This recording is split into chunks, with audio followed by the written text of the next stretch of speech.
Good afternoon, everyone. Welcome to the SCLA Continuing Education webinars. Today we are going to be talking about the law and legal reference interview, and it is part of the legal research series. Today is part 1. Our presenter today is Terrye Conroy. She is the Assistant Director of Legal Research Instruction at the University of South Carolina Law Library. And before I hand everything over to her, I just want to talk about some webinar norms and technical aspects. Please make sure that your mic is muted during the webinar. Please make sure that your video is also turned off during the webinar just so we can save on bandwidth.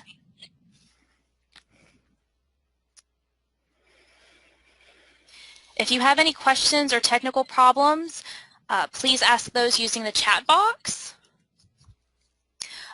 We did have some updates to GoToMeeting, so it might look a little bit differently if you've attended any of our previous webinars.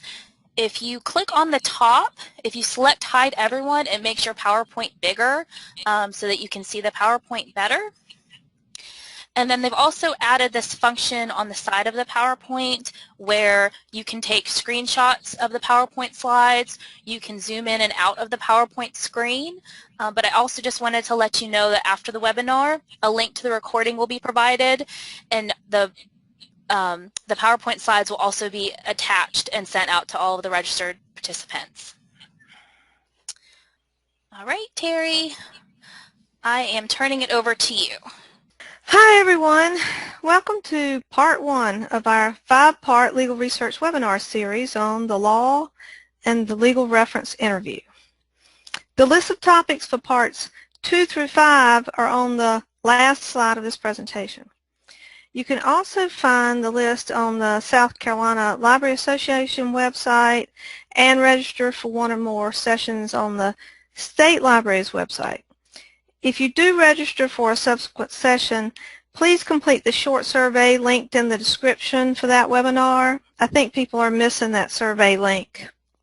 And just to let you know, parts 2 through 5 are going to be conducted by my legal reference colleagues who work at the law school library, who are all have several years of experience as law librarians and legal research instruction. So I hope you register for some of the subsequent sections.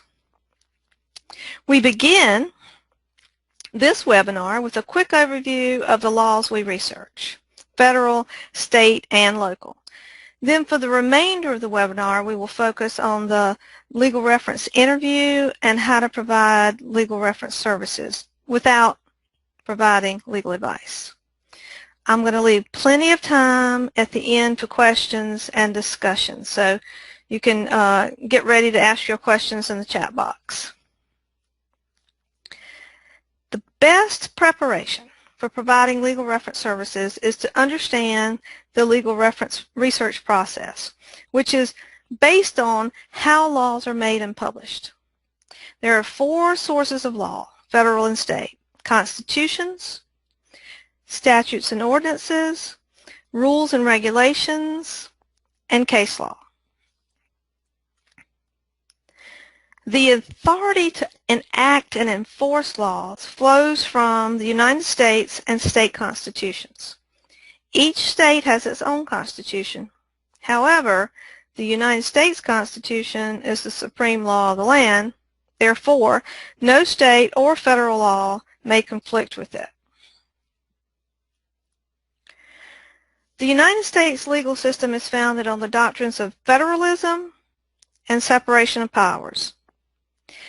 The United States Constitution grants specific powers to the federal government and then reserves all other rights to the states. This shared power is referred to as federalism. For example, bankruptcies and copyrights are governed exclusively by federal law, while family and estate matters are governed mainly by state law. Governmental authority on the federal and state levels is divided among 3 branches of government: legislative, executive, and judicial. Each branch has specific duties upon which the other branches cannot encroach. This system of checks and balances is known as the separation of powers doctrine. So, the legislative branches enact federal and state laws called statutes. Local governments also enact county and city ordinances their citizens must follow. Part 3 of the Legal Research webinar series is on researching local, state, and federal laws. Federal and state executive branches implement and enforce federal and state laws through agency rules and regulations. Part 4 of the Legal Research webinar series is on researching state and federal regulations. Federal and state judicial branches interpret these statutes and regulations by deciding cases and issuing written opinions. Part 5 of this Legal Research webinar series is on researching state and federal cases, court rules, and forms. We produced at the Law Library this Our Legal System video for our Circuit Riders Basic Legal Research Guide, which I'll show you guys later in this presentation. I recommend this video as an introduction to federal and state laws from all 3 branches. The web address for the Circuit Riders Guide is provided at the end of the presentation, and I'm going to go out and show it to you a little bit too.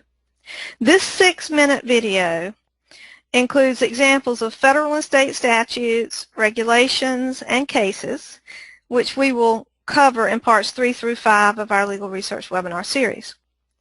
For example, the federal example in the video, we use the Family and Medical Leave Act, or what we call FMLA. Then we show the U.S. Department of Labor regulations implementing the Act, and we talk about federal case law interpreting both of those. For the South Carolina example, we use the Child Support Statute, South Carolina Department of Social Services regulations, implementing it, and a South Carolina Supreme Court case interpreting both of those. So I recommend using that for training purposes, or just to refresh yourself on how the 3 branches work together. We've also included in our Circuit Riders Guide, and here's the link there, a page on U.S. and South Carolina civics education resources. So please check it out when you get a chance, and email us if you have any additional resources to suggest. These are resources for all ages. Our reference desk email address is on the last slide of this presentation and on our library homepage.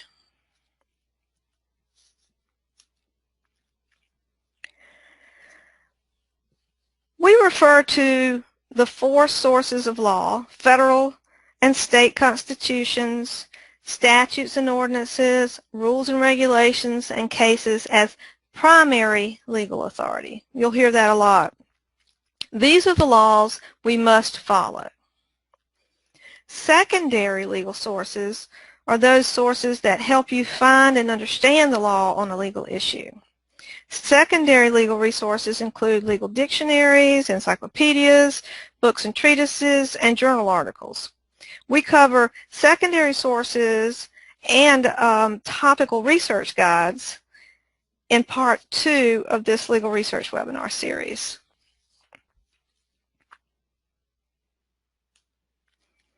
Now, to the focus of this webinar, the legal reference interview and how to avoid the unauthorized practice of law. Unfortunately, we have a serious justice gap in the United States. According to the Legal Services Corporation's 2017 Justice Gap Report, 86% of civil legal problems reported by low-income Americans received inadequate or no legal help. 71% experienced at least one civil legal problem, including problems with health care, housing, disability access, and veterans benefits. And unlike in criminal cases, in civil matters, folks who cannot afford an attorney are not appointed one for free. South Carolina does not have a system of public law libraries or a state law library like some states. So, citizens turn to their local public and academic libraries for help with legal research. And our patrons are researching both civil and criminal matters. The Legal Services Justice Gap report addressed only civil legal problems. People come to our libraries to seek information. And as a librarian, we are experts at helping our patrons find information. But with specialized information like the law, our patrons may act upon the information they find. Therefore, we have an ethical obligation to avoid the unauthorized practice of law. Let's begin with who conducts legal research. Lawyers, of course, but also students for class papers and projects, interested citizens, and pro se patrons all may visit the library to find legal information. Pro se means to represent yourself without a lawyer. This could include a person researching a non-litigation type matter like drafting a will, lease or contract, or laws relating to starting their own new small business. Pro se researchers also include self-represented litigants who are researching the law for their own cases or court proceedings. So who is our main concern? Lawyers do not need legal advice. They are the experts and cannot rely on legal advice from a librarian. Librarian, regular librarian, law librarian, any kind of librarian. Students and interested citizens are researching the law for academic purposes, not a legal matter, and are usually seeking information only. On the other hand, pro se patrons are seeking answers upon which they may act in a legal matter. These are the patrons with whom we cannot cross the line. Where is that line? That line is the unauthorized practice of law, or UPL, which is the practice of law by someone not licensed to practice in the state. In South Carolina, UPL is a felony. We will discuss what is the practice of law next. But it is worth noting here that South Carolina General Assembly revised the UPL statute in 2009 to state that to charge someone for the unauthorized practice of law, that person's conduct must have been defined as the unauthorized practice of law by the South Carolina Supreme Court. So I do cite a few specific South Carolina cases in the slides to follow. But if we stick to what we do best, being experts at finding information, not the practice of law, we have no need to worry.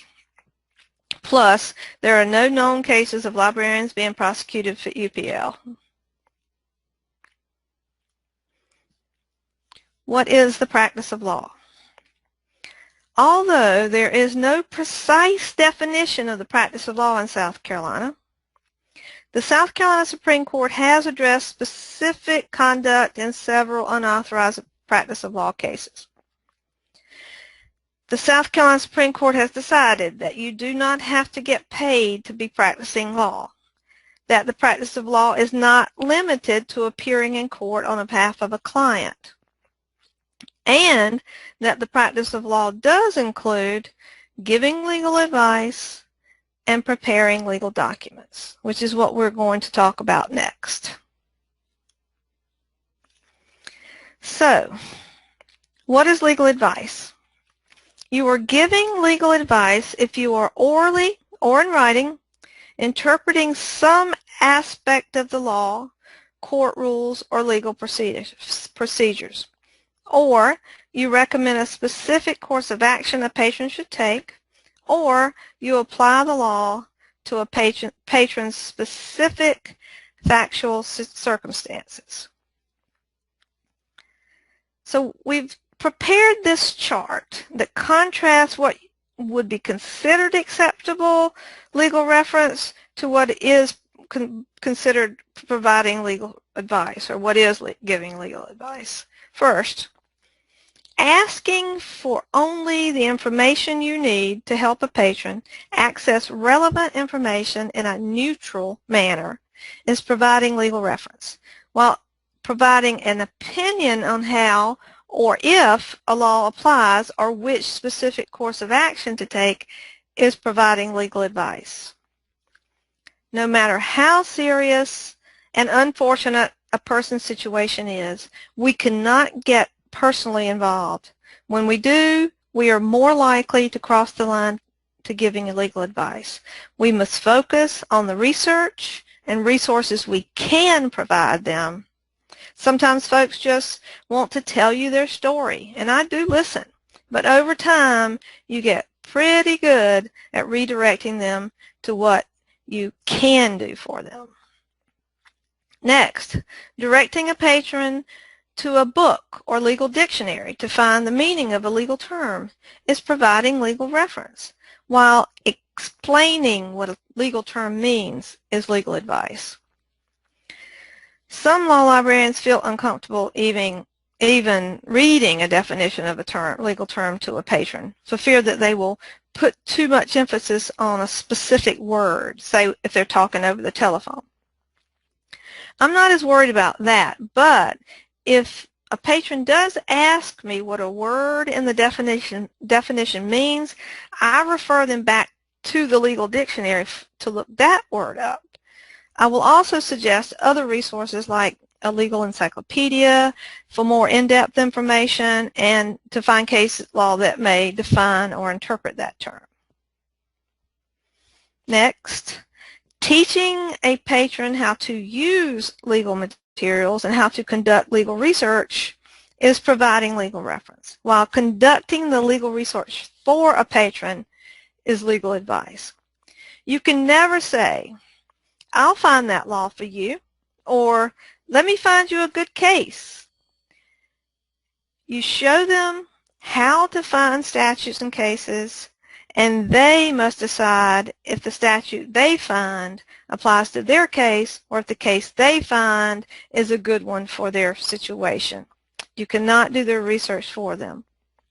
Next, showing a patron how to use indexes and how to conduct keyword searches to find laws and cases and form books is providing legal reference, while telling a patron which laws and cases apply and which forms to use and how to complete them is legal advice.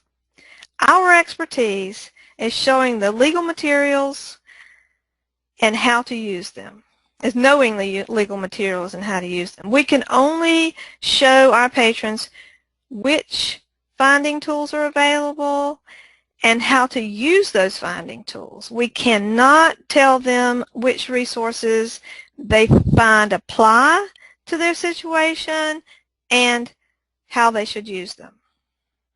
And lastly, helping a patron find books on procedures for a specific court is providing legal reference, while telling a patron which steps to take, what to file, and in what order is legal advice. When our patrons are researching legal information, they are often trying to figure out what to do and how to do it, and they can be very frustrated by the time they get to us. I wish it was easier, but law students take entire courses on civil and criminal procedure. We can only refer our patrons to available resources on procedures for specific courts. We cannot tell them how to proceed. And honestly, we don't know how, so it would be a bad idea to tell them.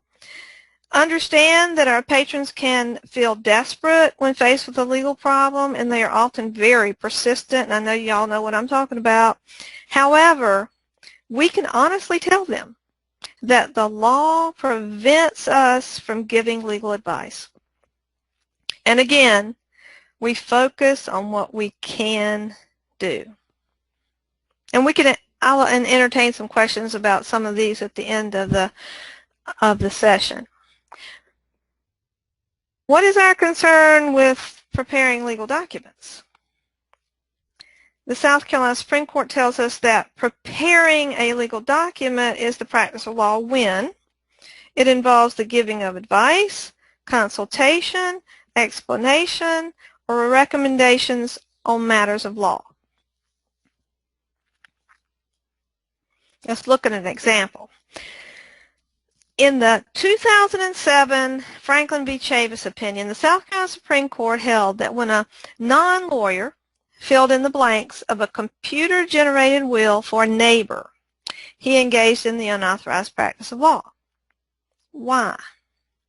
Because he did more than act as a mere scrivener. Being a mere scrivener means that you only record verbatim what the neighbor said to put in the form. Now, the person was told not to do it again. They didn't put him in jail, but it was considered the unauthorized practice of law. So here's another chart.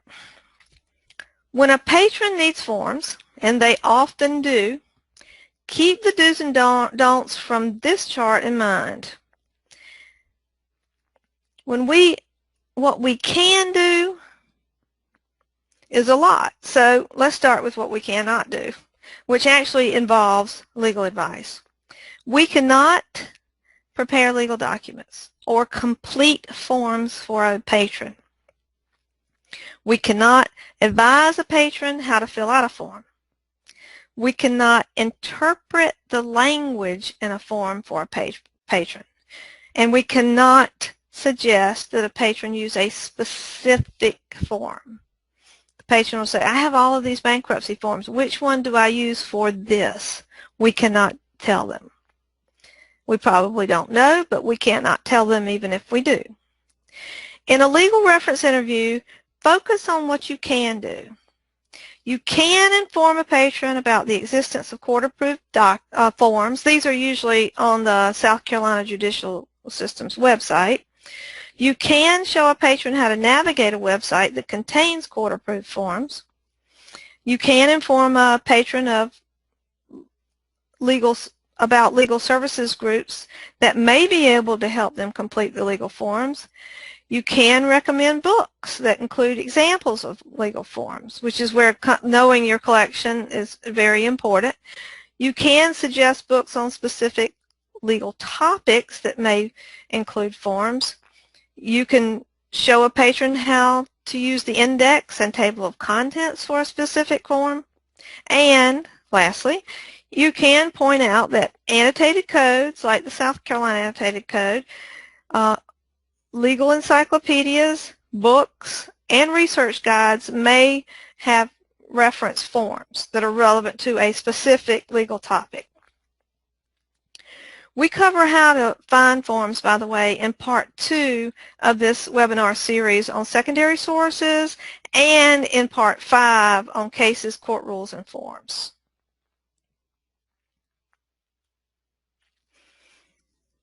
I really like this video by the LA Law Library. The URL to the YouTube video is up at the top, and when you get the slides, if you click on it, it'll start playing also. It includes examples of how you can direct patrons to information without telling them which specific resources apply to their situation and without directing them to specific courses of action. That is, without giving legal advice. And it's a fun, quick video with scenarios, and I even think that the people in the video are actual librarians. I recommend it as a training tool for librarians learning how to provide legal reference services. It shows short scenarios of patrons asking about specific legal questions, and it shows how the librarians direct them to resources without providing advice. The scenarios include questions about California Penal Code, divorce, expunging a criminal record, and probating a small estate. I can't really play it here because I've tested it and it plays perfectly, but I think we're all having bandwidth problems with the situation that we have now, and so it's better that you just watch it on your own. It's about 5, 6, 7 minutes long. So Let's talk about some best practices for legal reference. Use disclaimers. And there's a good way to do this. Start with what services you can provide. Then tell your patrons in a positive way what services you cannot provide. This disclaimer from the Spartanburg County Library mentions its commitment to serving its patrons' needs while not violating its ethical duty to avoid the unauthorized practice of law. Then it tells patrons what the library staff can and cannot do. They can provide instruction on the use of materials, but are prohibited from interpreting law, offering legal advice or opinions, providing advice on how to fill out forms, or take legal action, and completing forms for patrons. So here you are. You've got this disclaimer, and it's telling you this is what we can do for you, but ethically we cannot do these other things. And then in South Carolina, of course, you can pull out, legally we cannot do these other things. And it's not that we don't want to help folks, it's just that we're not able to do this. And having that disclaimer can be a positive thing. So another best practice is to stick to what you do best. Know the legal resources available to your patrons in your library and online, and there are a lot online. And that's what they show you in that video from the LA Law Library, that they really know their resources well. Know the legal resources and then focus on what you can do, which is help the patrons find and use the legal material. You can create or link to topical research guides that you can recommend for specific legal topics. We have several in our Circuit Riders Guide, which we cover in part 2 of this research webinar series, and I'll go out at the end and show you all the Circuit Riders Guide. You can also create or link to a guide to self-help materials. We have a self-help and legal services page in our Circuit Riders Guide as well. And then do not hesitate to make referrals. Get to know the legal collections and librarians at other libraries. Call a nearby library with a legal collection for your patron. I've had librarians do that a lot. They'll call our library and ask us a question, their patron is sitting right there. And often we just get on the telephone with the patron. Of course, you can always call our reference desk at the law school. We also have a list of libraries with legal collections in our Circuit Riders Guide, the legal collections that we know of. You know, some libraries like the Richland County Library in South Carolina and Greenville County, they have the legal database Westlaw in all of their branches. You can also create a link to a guide to lawyer referral and legal services for your patron, because really, you know, honestly, most people need a lawyer. They're just trying to do it themselves, and there are some situations when they can get legal services for free if they qualify. We include that information as well in our Circuit Riders Guide on the self-help and legal services page.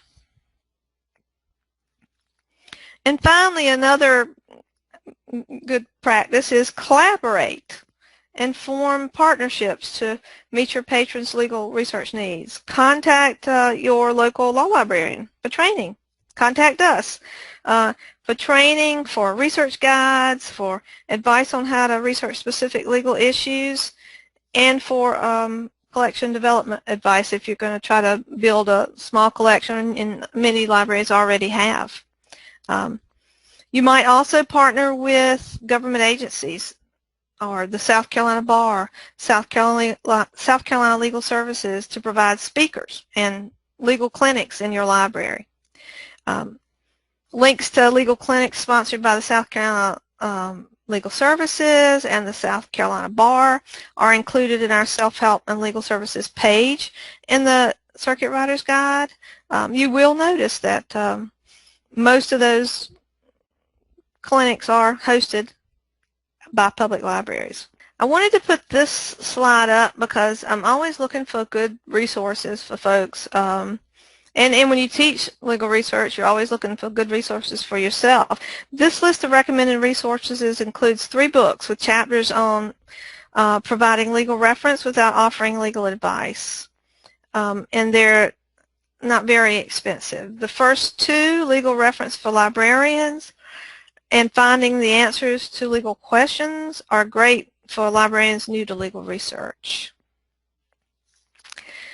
So, before I open the floor for questions, I'm going to go out and show you the Circuit Rider's Guide. Let's see how well I do this. Is this one working? Yes, it's working. Great. So this is the Circuit Rider's Guide that we've been working on for some years. We used to do a lot of traveling, and then the law librarians got so busy because we teach both semesters at the law school that we decided we could try to put as much as we could online, and then librarians across the state in academic and public libraries could just use this material for their own training. And by the way, I've shared this with other states, so it is a LibGuide. And if you guys, anybody has LibGuides, and probably particularly academic, but I'm not sure about how many have them in the public libraries, what they use, but you can borrow this information, anything that you want. We're not, we want to share. So what I was talking about earlier was this little tab here on legal reference versus advice. There's a lot more information in the PowerPoint slide, but in the PowerPoint slides, but I am going to send you the slides and put the slides into the probably and link to the video into this Circuit Rider's Guide, so we'll have everything together. But I just wanted to show you a few things. The first thing I mentioned today was the legal research by topic, and this is, we put a good bit of work into this, and we're pretty proud of it, and we like our icons here that we've created pages for the topics that our patrons have asked about the most. They're doing legal research, not our students, our public patrons, our what we call our pro se patrons. And Erin Glenn is going to cover that in the part 2 of our series on secondary sources and topical guides. What I was talking about today was all of this information on the legal system, Constitution, the legal system. We have a page on legal research terms and the process, and mostly about the practice, what not practicing law without a license. So I just wanted to go down here to this page on the self-help and legal services page. When I was talking about having a page like this, all you have to do is just link to our page. There's no reason that you should reinvent the wheel. We've tried to collect everything that we possibly could on the left of things that you can help yourself with, and then on the right, legal services, and then toward the bottom of the legal services part, like you can apply for, if you are income eligible for South Carolina Legal Services help for free. And then at the bottom here, there's a section on finding a lawyer. So there's information on trying to get help for free, and then on finding a lawyer that you would actually pay yourself. And then just a few days ago, maybe yesterday, given the situation that we're in right now with the COVID virus, I've added something I didn't typically have in here, which is the South Carolina Department of Consumer Affairs link. And throughout the guide, we have links to all of the state agencies, but we just put some of the key ones here. Notice that we've got something on forms on the left for the self-help materials, and then at the very bottom, we added expungement because that was such a big problem, and the law has changed recently on expungements in South Carolina, so we added a box just for that. You can create your own. You can suggest resources for us, and we'll add it to ours. But the best way, I think, is to just for us to share resources and not have to reinvent the wheel. I've learned a lot traveling around talking to other librarians about the types of issues that they have in their library, and I'm happy to add to my own, to our guide. And there's a slide at the end, I'm going to talk while you pull that up, a slide at the end that I want to point out that has the contact information for the circuit, for us at our library, our reference desk, and it has the URL for the Circuit Riders Guide, and it has the list of parts 2 through 5 of the research webinar series. If there are any questions, go ahead and add your questions to the chat. I'm going to read the questions out loud just so we have it in the recording. If you're communicating with a patron via email, is providing a link to an online resource considered legal research? Well, here's how I handle that, because I talk to folks a lot over chat. I'm not as good with chat as I am over the phone, and I talk to them a lot over the telephone. And what I do is I will say to them, this is the South Carolina State House's website. And on the South Carolina State House's website, you can find South Carolina statutes, or if they're looking for South Carolina regulations, or if they're looking for bills or acts, I can tell them all of that, and I will even get them to the South Carolina Code, or I'll get them to the South Carolina regulations, or maybe I'll go out to the South Carolina Court's website and I said, here's where you can find the South Carolina Supreme Court and South Carolina Court of Appeals cases from the 80s up, and here's how you would search for them. But I would not say to them, the statute for burglary is here in Title 16, section this, section that. Does that help? It's the same online as it would be in print. You just have to get them to the resource, but you cannot tell them the exact resource, like which resource they want. I've had people call and say, what is the statute of limitations for this? And I'll tell them, well, you can look up statutes of limitations in the South Carolina Code. But I can't tell them what statute of limitations is. That's a really huge deal. If you don't meet the statute of limitations, you can't ever bring the lawsuit again. If your 3 years runs or something like that, so there's no way I would get anywhere near trying to help them figure that out. I just can show them where they can find it. I can ask you guys a question. Does anybody want to share the most often question that legal question that they get, sort of the topic that they get, or the one that's most difficult? How do you do your own divorce? So if I had to categorize the topics in the last 17 years that I've gotten in the law library, number 1 would be divorce. And it's expensive, I'm sure, to get a divorce. And I have law students who are, over the years have gotten divorces, but they're not wanting to do their own divorce. But one reason is because we haven't had any help with that. So it's best if you can figure out if there's a court-approved form. And there's been a move over the years to try to get court-approved forms, or get the court system to approve some forms. So now we do have these simple divorce forms that are up on the South Carolina Judicial Department's website, and also there's help filling out the simple divorce forms that you can get through the Law Help website, the SC Law Help website that's also in the Circuit Riders Guide. The problem is that a simple divorce is like no children, no money that you're fighting over. You have to have just agreed on everything. So that takes care of a lot of people, but for the others it gets a little bit more complicated, and there are no court-approved forms for them, and so they have to sort of fashion their own and go to family court themselves. And it's not easy. But that is the most often one I get.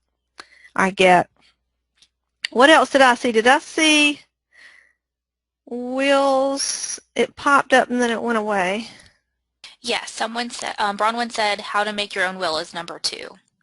Okay, and we have some books that they can look at, but the probate court has not given like a will form. There is no court-approved will form for people to fill out.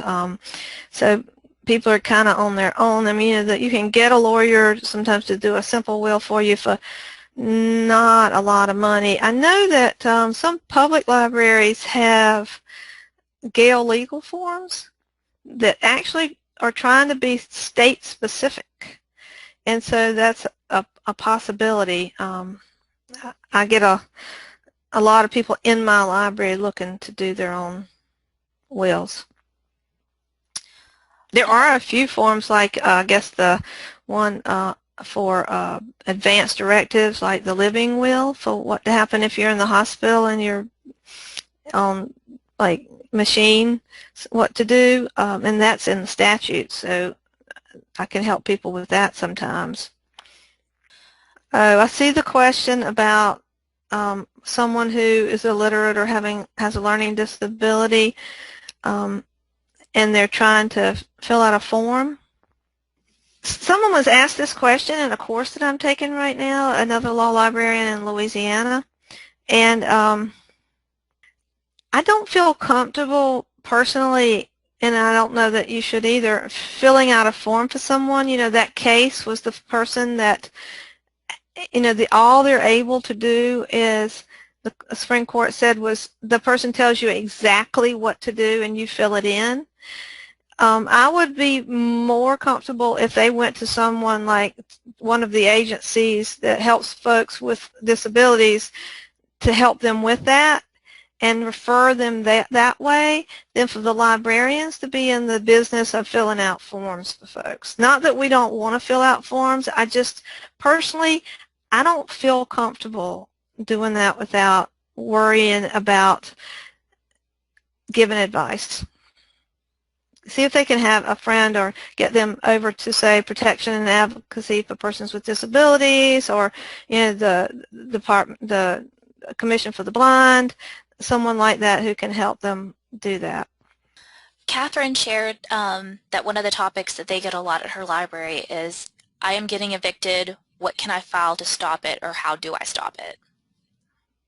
Right, and that's going to be a big deal right now, particularly now with people out of work because of the COVID-19. And you can look on the South Carolina Supreme Court's website. I believe that the Supreme Court has put a moratorium on evictions, at least for now. So hopefully there's a little bit of help for people in this situation who can't work. Most of those folks who are being evicted are in magistrate's court, and we have some forms up on our website because the magistrate's court creates a packet with forms, and then they tend to be helpful. At least my experience has been that they're helpful with that kind of thing. So I would get them to talk to the actual clerk at the magistrate's court when they're looking for things with evictions, and to look at that guide to magistrate's court. There's some forms on our website. You can look at, I think it's in our self-help page. Also, it should be on the magistrate's court website or on the judicial system's website, but it may be easier just to go to our self-help page. And then speaking of rentals, Emily shared that at her public library they get a lot on wills and estates, but people seem to be satisfied with the books that they direct them to. The hard topics are a lot about real estate issues, especially rentals. I know that there are laws about getting your deposit back, and you can usually just get them to the statutes, and it tells you what to do with that. And then people being evicted is a huge deal. And a couple of things on that one. Not only the sources that you can get through the forms with the magistrate's court, and we do have a guide to finding forms. So when in the next session, a two of our law librarians have actually created an index to find the forms because it's kind of difficult to find the forms from these different courts.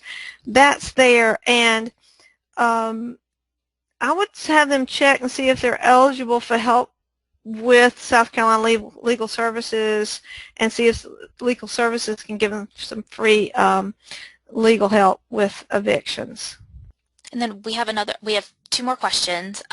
So one question is that they often get letters from prisoners all over the state, often asking for specific cases to be sent to them. Is this considered doing legal research for the person if they're asking me to look up and send them specific cases? No, not in my book. It isn't. We do that at the law library, and you can send them to us too. But the Supreme Court used to do it, and they don't do it anymore. But we do it, and what we do is we charge them. Unfortunately, it's not much, but we do charge them per page. And if they can tell me, I want State v. Smith. I don't do it exactly. Usually it's the circulation department. But if they say, I want this case and this case and this case, then we can get that case, copy it for them, tell them how much money it's going to cost them, then they get back to us, and then they send us the money, and then we send them the cases. We're not, if you told me to Smith, State v. Smith, it's 342 Southeast 2nd, page 25. I'm not giving you any advice. I am just helping you get what you told me. You already found the case. There is no advice involved in that. If you tell me you want the statute 161110, I have done nothing as far as giving you advice, so I'm good with just copying the statute for you. It's different when they want to know which statute or which case. But if they've already identified what they need, we're just providing a document delivery service for them. What else? And there's another question. So is there a list of resources like Commission for the Blind to help people fill out forms? I hate to speak to the Commission for the Blind, but I would hope that they would have for people who help folks who have, visual impairments, and so if they needed a form, that would be the agency they would go to. There is a list of agency websites. It's all on the South Carolina State House's website. It lists every agency with all of their websites, and then you can go in and get their contact information. It's on the Circuit Riders site. We have the agents. It's everywhere. We're always telling you about those agency websites.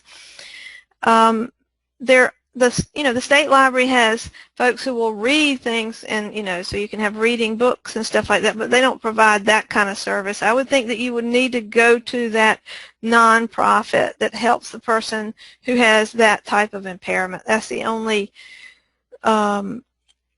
when I've needed help, when I needed to go talk to the legislature in the past, when I used to work with folks with disabilities, and I had a client who was hearing impaired, I would go and get someone from the commission to help me talk to the legislature for that person, to get an interpreter.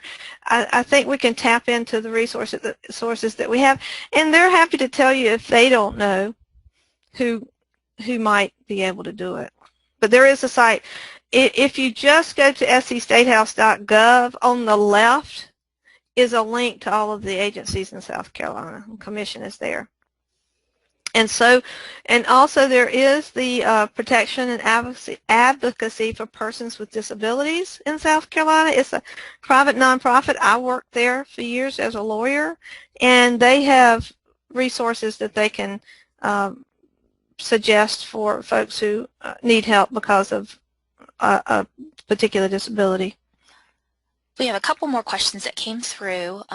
If you give links to a specific form on an online guide, is that considered giving legal advice? I would not do that. If, say you have I've got a guide on family law, and or I've got a guide on issues with evictions.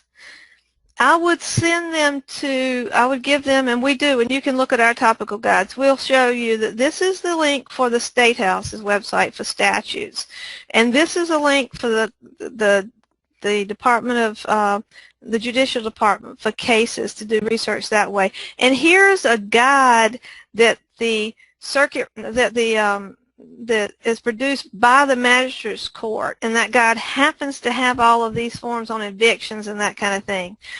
And I even say, you know, here is a court-approved packet of simple divorce forms, but I would never put a link on a guide that says use this form unless say the court approved, I'm waiting on this for them to get this ready, and I'm sorry, court, if you've done it and I didn't notice, but, you know, a name change form. If there's a name change form and it is court approved, that means it's gone through all the processes of the court and the bar approving it, then fine, if that's the one that's been approved. But I wouldn't pick a form and say, and I think someone did that on one of our guides one time, and I saw it and I took it down that day because I thought, oh, no, we cannot say do this form for this or do this form for this. We can only say these are the forms that exist, but not a specific one. The most specific thing I just said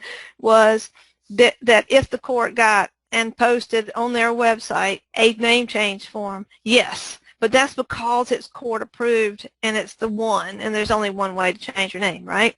But I'd be really careful picking a form and sending a link to them. Now, if there are forms for an expungement of your record on this website from Legal Services or this website from Probation and Parole or wherever it happens to be, you'll see the links that I have in the Circuit Writer's Guide, that I'm sending them to these forms that these agencies have created, but I'm not telling them, use this form. I hope that doesn't sound too squishy. Well, and to kind of follow up with that, another question is how specific can you get with a patron? Well, there are law librarians kind of, some agree, some we disagree a little bit on that, but like say, for example, they're looking for statutes, and I get them to either the South Carolina Code in print, which I love because South Carolina Code in print is annotated, so there's cases after each statute that help you understand the statute, or I get them to the SC State House's website and the statutes are there. I'll go as far as say, okay, here's the code, let's do this together, here's the code. I'm usually talking on the phone with them. If not, they're there in front of me, and I'll say, that's the link for the code.